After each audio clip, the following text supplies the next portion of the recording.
And welcome back to the West Coast Connection. My name is Terrence Holton, and I teased it earlier in the week, but this time around, this week, we're looking at my bubble watch. Now, a few things have changed since I posted that on Sunday night. It's now Tuesday when I'm recording this. A few things. So, first off, I moved BYU out. They're no longer in a last four bye. I think they're solidly in as like an 8-9 seed. I have Vanderbilt at the top of my last four buys, and I also have San Diego's State sliding down a bit from basically replacing BYU, those two swapping. And then finally, as you can see over here on my next four out, I have the Villanova Wildcats coming in for the UC Irvine Anteaters. I don't see a path for Irvine making it really. So I figured team that more realistically has a shot in Villanova. All right, now. Excuse me, let's take a look. Let's start off, let's do a little breakdown of this. The way this is going to work, I'm going to go over why these teams are in, why I think they make it, and a lot of things of how I think the committee will see it because they use different metrics, but this is how I would rank them if I were a part of the committee, which I should be. But let's start it off with the Vanderbilt Commodores. So, Vanderbilt, I think, is one of the more sure teams in. Obviously, playing in the SEC, it's big. It's really big. And the SEC has obviously been great this year. So, for starters, they have some big wins. They have some of the bigger wins. They didn't really get any big ones out of conference, but they have wins over Ole Miss, Kentucky, and their arch rival, the Tennessee Volunteers. That's two top teams atop the SEC, as well as one of the best in the mediocre SEC team. I'd consider them still top 25 team in Ole Miss. That's three big wins. That's three really solid wins. One of their problems is when it comes with their losses, excuse me. They don't really have any bad per se losses. Their worst loss is to Drake. And Drake is a solid team. They're going to win the Missouri Valley Conference most likely. Ben McCullum, great coach, comes from D2, obviously, four national titles at Northwest Missouri State. Now he's here.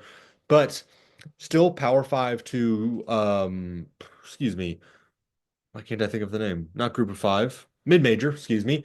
Vanderbilt, especially the way they've been playing, they were top 25 at one point in the country. They should win that game still. Obviously, I think Drake may upset someone, but Vanderbilt is the better team.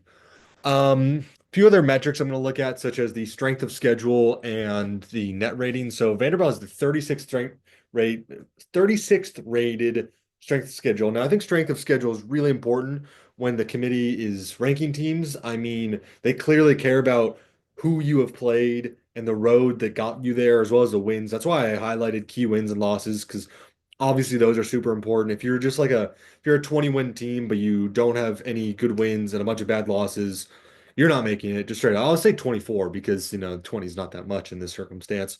But Vanderbilt's solidly in the middle pack of that. And then their net rating of 43rd.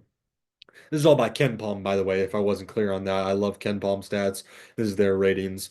Um, but I have faith they're going to make the tournament, in my opinion. They have kind of a gauntlet coming up, though, to round out SEC play. They got Texas A&M and M and Missouri later this week, and then round it out with Arkansas and Georgia. Now, I have a few teams on here that are currently bubble teams that play each other, and that's why I have those as big games because they're not necessarily big as in top 25, but it could really matter in the seeding later on, if one team beats one another. So Vanderbilt beats Arkansas, it could mean something, right? Um, Now, next up, that's Vanderbilt. Next up, we're going to move on to San Diego State. Now, this is a team, they moved down in my rankings a little bit. They lost earlier this week to, who was it? How am I blanking on this now? Not New Mexico, not UNLV. Maybe it was UNLV. It was UNLV. Yeah, they lost to UNLV, unless I'm completely misremembering that. They lost to someone not great. Um, the thing with San Diego State though, they probably have the best win of any of these bubble teams. They beat Houston in November earlier this year. Obviously, Houston, number four team in the country. Now it's hard to rank teams, some of the out of conference wins because so much has happened since then. But beating the number four team in the country is no small thing to do. And then on top of that, they also have wins over Creighton and another bubble team in Boise State. Two wins over Boise State, I should say, in Mountain West Conference play. So that's some of the best really wins they have. The losses, like I mentioned, bubble teams beating each other. I have Gonzaga currently as a last four in, and SDSU a last four bye. And Gonzaga beat SDSU early in this year. So, you could argue that those two should be swapped on what they are right now. But I think because of SDSU's wins, their better wins over great teams, for good teams, I should say, then that's big ones. Their strength of schedule is lower down there, however, despite playing a top four team in the country in Houston, and as well as Creighton and Gonzaga, they have the 62nd strength of schedule, not great, and then a net rating of 43rd. A lot of these teams are going to fluctuate between, wait, Vanderbilt was 43rd, I thought. Well, I messed that up. Must have changed since the last time I did it. But it's around 45. All these teams, you'll notice for the most part, their net ratings fluctuate between about 25 to 40. That's around where they are. 25 to 50, we'll say. That's why it's so close. They do have a big upcoming game in the Mountain West Conference play. They're not going to win the conference, as in the regular season title, but they still have New Mexico coming up. Team I've hyped up all year. Good team. Donovan Dent, love them. Going to probably pick them to make some upsets. You never know. But that's a big one in the Mountain West. One to definitely pay attention to. That could, I think, if they win that, it could flip-flop New Mexico and San Diego State because that would put New Mexico right back on that last four bye situation if SDSU can beat them, despite New Mexico beating them earlier in the year. Because the committee is very reactionary. It's very like what's happening now, not necessarily what happened in the past. So if a bubble team beats one now, but they lost them earlier in the year. So for example, like I'm just using this, I forget exactly what happened, but Texas beats Arkansas, which we'll get to them in a bit. And then later this week, Arkansas beats Texas. The committee cares more that Arkansas beat Texas this week than Texas beating Arkansas a month ago or whatever, a month and a half, whatever. Yeah, but that's they got a key one coming up. Sorry, I got a little off tangent there. But next up, one of the teams I just mentioned, the Arkansas Razorbacks. Now they also have some good wins. They have wins over Missouri, Kentucky, and Michigan. Michigan, for some reason, is a funny one. They are a consistent in a good team that a lot of these bubble teams have beaten, which I'll get to later. But it's really funny. It's a funny trend they have. But they have wins over Missouri. Obviously, picked up a Missouri win last week. That was big. Like I said, the committee is very reactionary. I think they really cared about that. Then as well as Kentucky, Michigan, John Calipari, obviously his former team. But they also have some bad losses. They have a loss to LSU, who that's one of, I think, two teams, maybe three teams of the SEC who won't make it, and then Baylor. Not great. It's not bad, but it's Baylor on a bad year. So it's not a great loss. Now they haven't lost. They're not beating a lot of great teams, they're not beating the top of the SEC. They're losing decently tight to them, but they're not really coming anywhere near like, yeah, they were going to win that game, like Auburn, Tennessee, Florida, any of those teams. So that's, I think, the main problem with Arkansas. But they have one of the highest strength of schedules that we'll look at. They have the 18th ranked strength of schedule and the net rating of 36th. They have a gauntlet, not a gauntlet, but they have some big games coming up. Some possible bubble teams in Texas, Vanderbilt, and Mississippi State. Mississippi State slowly kind of cradling towards the end of this SEC season, but they're still fine. But Texas and Vanderbilt, two last four by team or a last four by team and a last four in team that I have right now. So those are big ones. Moving on, and the last team of the last four buys category is the no, just said Arkansas, the Nebraska Cornhuskers, Big Red. Nebraska's problem, they played in a big one against Michigan, defensive onslaught, really shitty game to watch. Watched all of that game, unfortunately, for my eyes. A lot of missed shots, a lot of turnovers. Mike Williams was the only one getting Mike Williams? What's his name? One guy for Arkansas was scoring all their points. I forget his name, Mike something. Um, but they don't really have any great wins. They don't. They compared to a lot of these other teams, compared to a lot of these bubble teams who have some really like stamp it on. That's our win. Nebraska doesn't have that. They have wins over Illinois, UCLA, and Oregon. They don't have a really great win. Those are three good teams who will be around that 5, 6, 7 seed range. They don't have anything more than that. That's kind of their problem. Um, they also have some bad losses. They have losses to USC and Penn State. USC fan, I know they're not very good. They're not at all. They're on the brink of missing the Big Ten tournament. Pretty depressing. I mentioned they don't have any good wins. They lost by 30 or 20, about 20 plus to Michigan State and Wisconsin. Those are two of the top teams of the Big Ten, and they're not coming anywhere near them. So it's hard to argue that a team like that should be in the tournament if they can't compete with some of the best teams. But moving on to the last four, and I have Texas as my first last four team in. And Texas is funny. I think they should be better than they are. I don't think Rodney Terry's a good coach. And I think it was obviously a bit of a panic hire after they had to fire Chris Beard. I'm not saying they shouldn't have done that, but I don't think Rodney Terry was the hire, to be perfectly honest. He had a nice little run, but eh. But they have wins over Kentucky, Texas A&M, and Missouri. None of them really coming recently is the problem. But they also have some not great losses. One to Ohio State early in the year, another bubble team, as you can see in the first four out. And then UConn, who's borderline bubble. I think if they lose another game in Big East play before the conference tournament, I think they slide to this last four buys, maybe last four in section. They have not played well really at all this year. Um, they have the strength of schedule 34th. That's SEC. The SEC is good this year. All the SEC teams have a good strength of schedule, so it's a little hard to judge. And then the net rating of 40th. Not bad. It's not bad at all.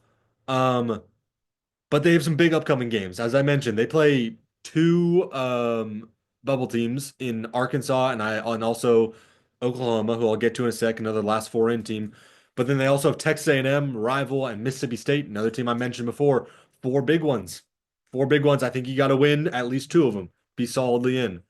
Um, yeah, Gonzaga. I've trashed a lot on Gonzaga. I'm not going to go too much further into depth just because I did that last week, but they don't have any good wins. That's my problem with them. Their best wins over Baylor by 40, which yeah, beating any Power 5 team by 40 is impressive, but Baylor's been mediocre. And Indiana, who that's another bubble team. That as you can see, my first four out right now. They don't have any other good wins under that. They have close losses to Kentucky, UConn, and UCLA. Nothing else. They also have losses in West Coast Conference play, two to St. Mary's and one to Santa Clara. And I don't think necessarily St. Mary's is a bad loss. I don't think it's a good loss though. I think that's a game, especially they lost this past weekend at home in the Kennel. And I don't think they should be losing that game really ever. With the home environment they have, I don't think they should be losing that game ever. And because of this, like, the weak West Coast Conference schedule they have, strength of schedule is 79th. What I don't really understand about Ken Palm is they love Gonzaga. They love them, and they have the 11th net rating. It's the highest of these bubble teams. So I hope the committee doesn't only look at net rating, or else Gonzaga would be really high up when they should not be. And then, one of the perils of playing in the West Coast Conference is they don't have any big upcoming games. They have the West Coast Conference, which they'll play two games in. And if they win it, obviously you're in. I think if you lose in the semifinals, which they'll be guaranteed in, I think you keep them in the last four in at best, because that would mean probably a loss to like Oregon State, Santa Clara, if I had to guess. And that wouldn't be good. That's borderline out, in my opinion. Those are not good teams. Moving on, Oklahoma, the Sooners. Um, Another team that's beaten Michigan out of conference. I mentioned a lot of these teams have beaten Michigan, funny enough. But they have wins over Michigan, Arizona, and Mississippi State. Now, out of conference, Oklahoma looked like one of the best teams in the country. They were as high as top 10. They started off, I want to say 12-0, and then they got to SEC play and shit has hit the fan. Um, they lost to LSU. They lost to a lot of good teams by 30, Auburn and Tennessee for starters. I think those big wins early in the year are keeping them in right now, but it's really close, and it's not favoring them right now. They have a strength of schedules 26, like I mentioned, SEC, and a net rating of 49th. Now they have a lot of big upcoming games where they'll be able to prove themselves, but they have Kentucky, Ole Miss, Missouri, and Texas. Those are hard games. That's one of the harder schedules we'll see. I think you got to win two of those. I think you got to win a combination of Kentucky and Missouri and a combination of Ole Miss, Texas. I think you got to win two of those, but you can't just win Ole Miss, Texas to be guaranteed in. I think you got to win at least one of Kentucky and Ole Miss, in my opinion. I think they should make it, but they're close. It's really tough. The last team in the last four in, the West Virginia Mountaineers. Now, another team that's kind of funny. They've been a little up and down. Not a lot of good wins.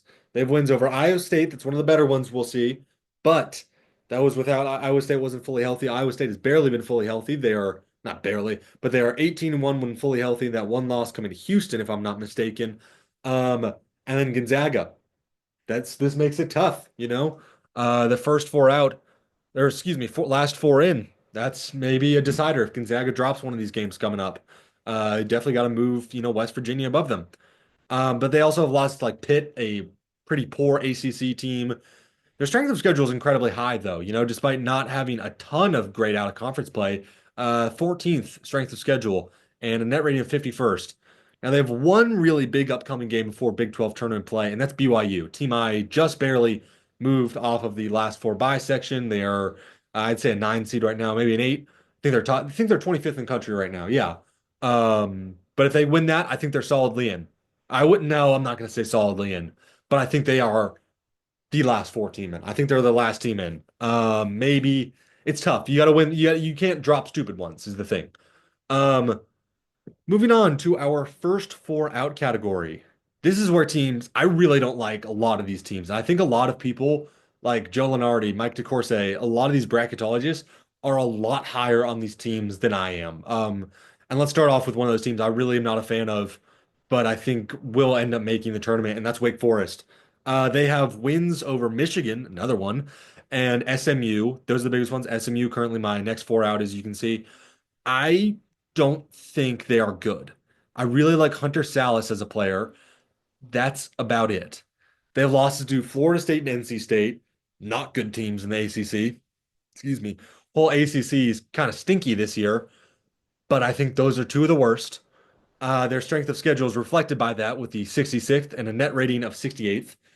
They will have a chance to really to solidify themselves in because they play Duke. If you beat Duke, you're in. I guaranteed. They're not going to beat Duke. They're not winning at Cameron Indoor Arena. It's just not happening. And because of that, I don't think you can really solidly say they are in the NCAA tournament unless they go on the run in the ACC. That's the only way I really see it happening. But speaking of another team that has to beat Duke, the North Carolina Tar Heels. Big news from the Tar Heels today. Extended head coach Hubert Davis. Oh my God, what a terrible decision. That guy stinks. That guy's not a good coach. It's just the biggest fans of that are Duke fans because North Carolina's not going to beat them anytime soon. He every year seems to show that he can't win with great rosters. Obviously, they made a run to, was it the Sweet 16 last year and they were a one seed?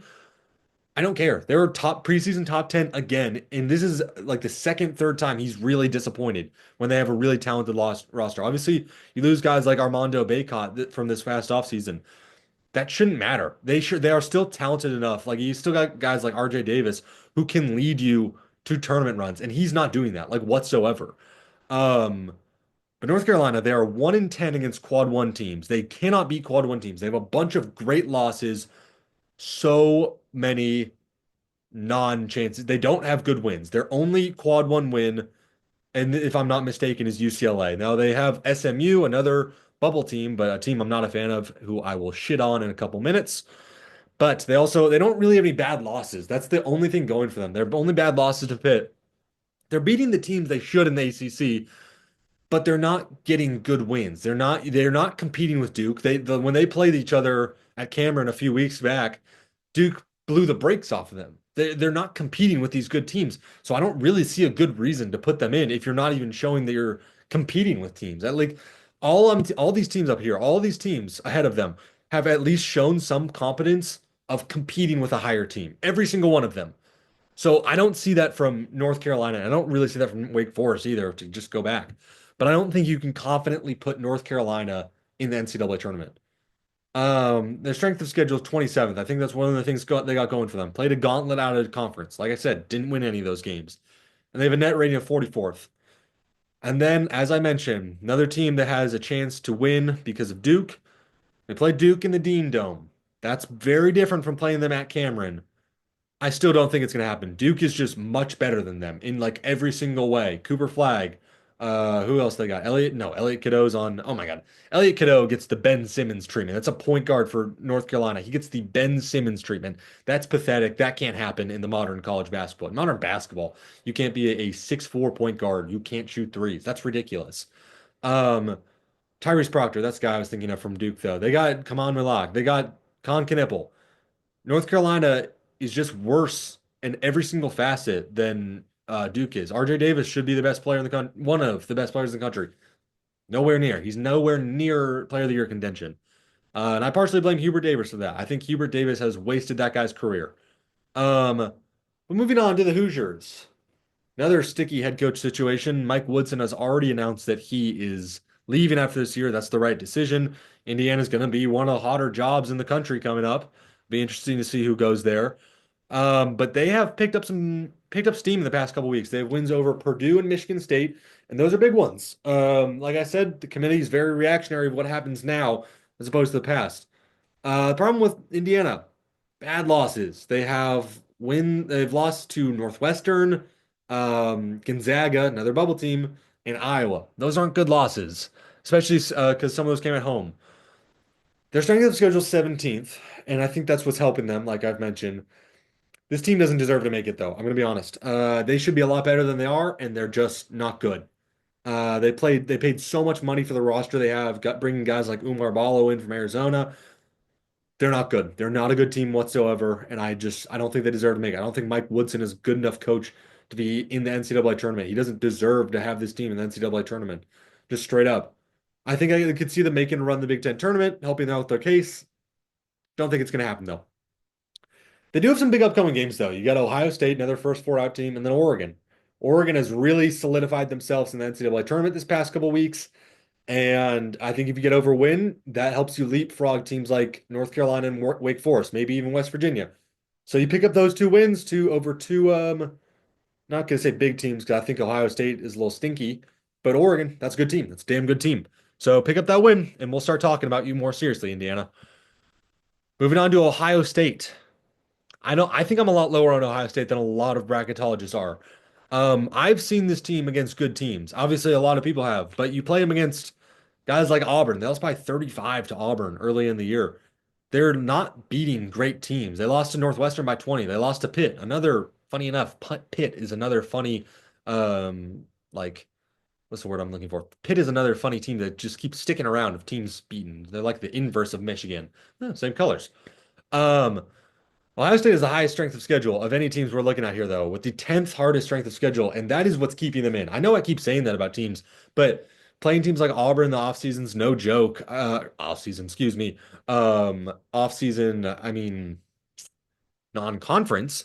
They do have some of the best wins of anyone on the bubble, though. They have wins over Maryland, Purdue, Kentucky, and Texas.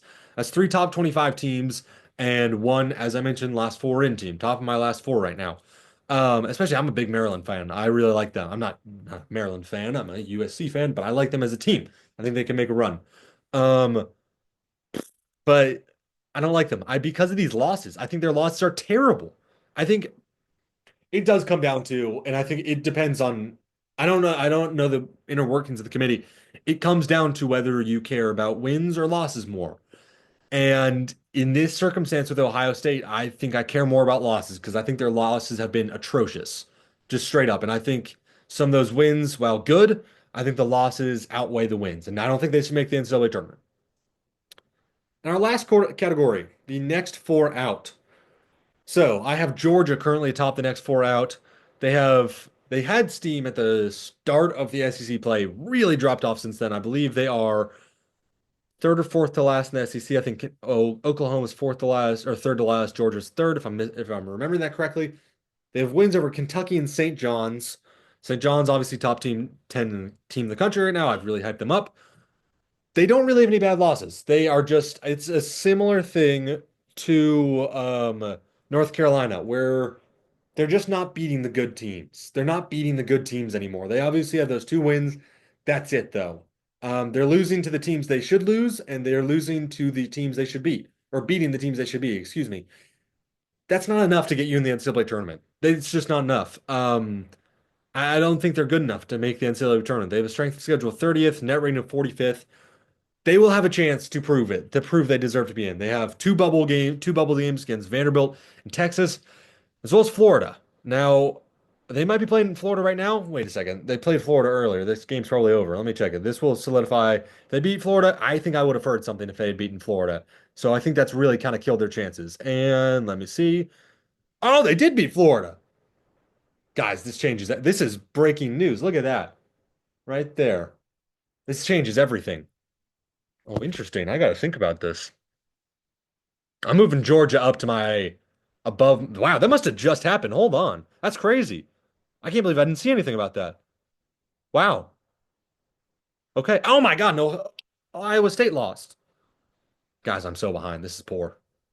We're getting a live reaction to my scores. Kentucky, Alabama's killing Mississippi State right now. Wow, Mississippi State currently down 73. This is a live, this is bad podcasting, but live reaction to scores. Alabama, I should be watching these games instead of recording. Alabama's up 28 on Mississippi State right now. This could slide Mississippi State down to the bubble right now. I'm going to be super real. Few top 10 teams and or top 25 teams in battles. Louisville and Virginia Tech currently tied, 10 minutes to play. Tennessee up 47-41 at LSU, 8 minutes to play. Mizzou's taking care of business against South Carolina. Wisconsin bounced back against the Pacific Northwest, beating Washington by 30 right now.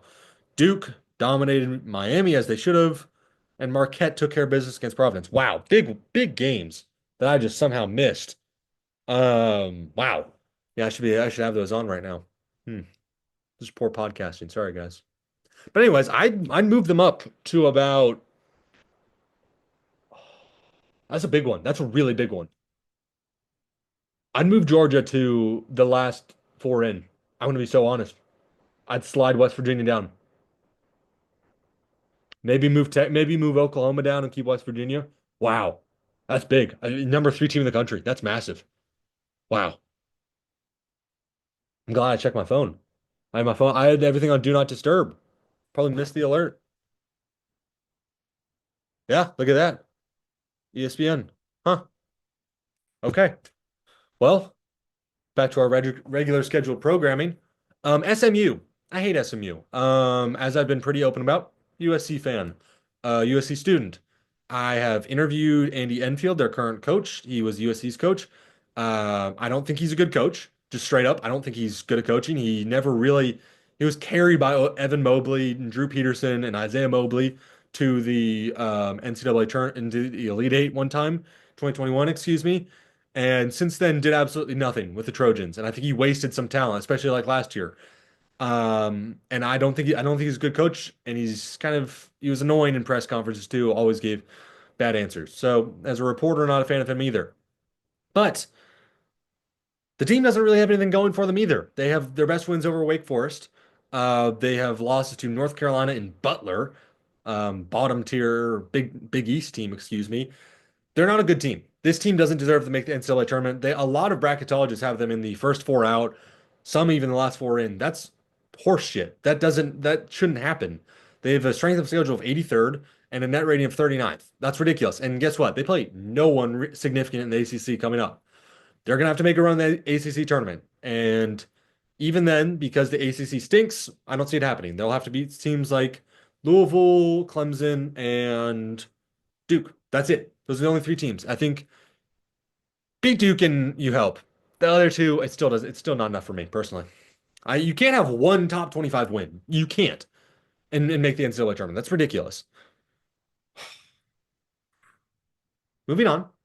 Villanova. I replaced UC Irvine with the Wildcats, and I just think Villanova's been better. I think Nova, Neptune, excuse me, another shitty coach of a blue blood. Talked about Hubert Davis earlier. That guy stinks. Um, he's got to go. But They have some decent wins over St. John's, UConn, and Marquette. No one out of conference great. They didn't really play anyone out of conference that good. And then they have losses to Virginia, Providence, and Columbia. Now I got to talk about these losses because this is very much a circumstance where the losses outweigh the wins. Obviously, two top 25 wins and then one borderline bubble team. Virginia stinks. They are obviously Tony Bennett retired 2 days before their first game, 3 days, whatever it was. They stink. They are terrible. This is a transition year, and I'm sorry my dad went there. A lot of my family's from Virginia. I'm sorry. Um, Providence, bad a Big East team, not good. And Nova lost them, not a team that you should lose to. Also lost teams like Georgetown, another team who's right below them in the Big East. And then the worst one, this is the worst loss of any team, in my opinion, on the bubble. And it's because Villanova lost to Columbia. Columbia is currently 1-10 in Ivy League play, and because of the Ivy League tournament setup, where only four teams make the conference tournament, Columbia is eliminated from making the NCAA tournament. Villanova is the only team on this list that has been knocked out by a team who has been eliminated from the NCAA tournament in February. Yeah, they're bad. They're real bad. And then there's Boise State. Boise State has some solid wins. They have wins over Clemson, St. Mary's, and New Mexico. That's two solid five seeds, six five seeds, and an eight or nine seed. That's three solid wins, especially in comparison to some of these other teams. That's a lot better than some of them, especially like North Carolina. You can argue some of these teams until Georgia is some of the better teams. Um, but their losses aren't great. They have losses to San Francisco, Boston College, and Washington State. Not good teams. Now they've done pretty decent in Mountain West play. Lost to New Mexico. They did also lose to New Mexico earlier in the year, but I believe they're fourth in the Mountain West right now. They'll have a chance in the Mountain West tournament. I think they can win that thing, and if they win it, obviously they're in. I don't know if they'll make it. They play Utah State upcoming. That's a nine seed right now, and if you beat them, you got a shot. You got a shot, in my opinion. I don't know if that'll happen though. But strength of schedule 78th and net rating of 48th. Not bad. It's not a bad team. But that's going to do it for my bubble watch. That's going to do it for all that. NCAA tournament selection Sunday, less than 2 weeks out. Next week, I'm really excited. We're going to be doing a NFL draft episode, special episode. Combines this next week, or this week, actually, excuse me, starts on Wednesday with the punters and kickers, long snappers. Um, Ends on Sunday. I'm going to bring on four people, analysts, and we're going to talk some draft stuff, some storylines. Their best players got a few superlatives that we can name things to. I'm really excited about it. It's going to be super fun. Till then, however,